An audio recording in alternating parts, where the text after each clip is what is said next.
بنكمل يا جماعة الفيديو بتاع اللي الأهلي فاز على الاتحاد السكندري 2-1 بشق الأنفس. فيسرب في الآخر خالص تقريبا في الدقيقة مش عارف حوالي 80 نزل عمر كمال عبد الواحد عشان خاطر إن هو يخش يدعم ويخلي محمد هاني مدافع تالت، ودخل عمر كمال عبد الواحد كباك يمين. وطبعا طاهر محمد طاهر نزله بدل اللي هو جراديشار.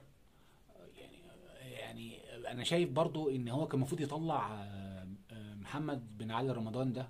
الراجل يعني اداؤه لا بأس به، نص نص. انت مش باين ان انت راجل يعني ظاهر عن الناس العاديه، انت راجل محترف وفي دفاع وخبط منه ومش يعني انت المفروض يا بن رمضان تبقى احسن من كده بكتير. ليه ياسر ما طلعكش؟ يعني يا جماعه الاهلي مركز في خط الوسط والاجنحه والقدام، عنده قيمه من اللاعبين حاجه واو بجد يعني. وزيزو عمل يعتبر اتنين اسيست، عمل اتنين اسيست والله. الجون الاول اللي هو كروس جميل قوي من محمد هاني بجد واو، شابوه لمحمد هاني.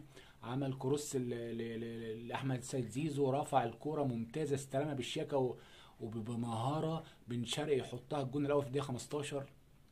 وطبعا هو المتسبب في الضربه الركنيه، خبطت في يد المدافع، فيعتبر هو اللي عمل الاسيست الجون الثاني، وهو اللي طبعا جاب الجون الثاني ضربه جزاء زي ما انتم عارفين.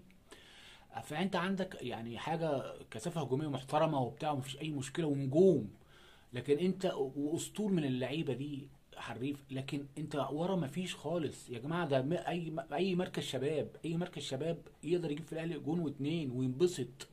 وينبسط كمان ان احنا جبنا الجون في الاهلي وجونين كمان. انت بتدي فرص للفرق اللي في وسط الجدول واللي تحت واللي قدك، ان هم عارفين نقطة دفاعك. انت فريق كبير ومنظومة كبيرة في افريقيا وفي الشرق الاوسط، ومش يعني وفي مصر طبعا.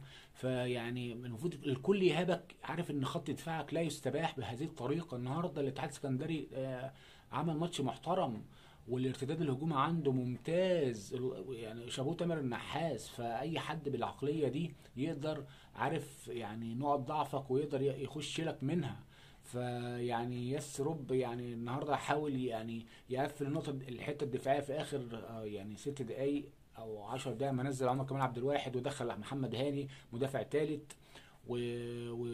وطبعا برضو خط الوسط برضو دعمه بأليو ديانج.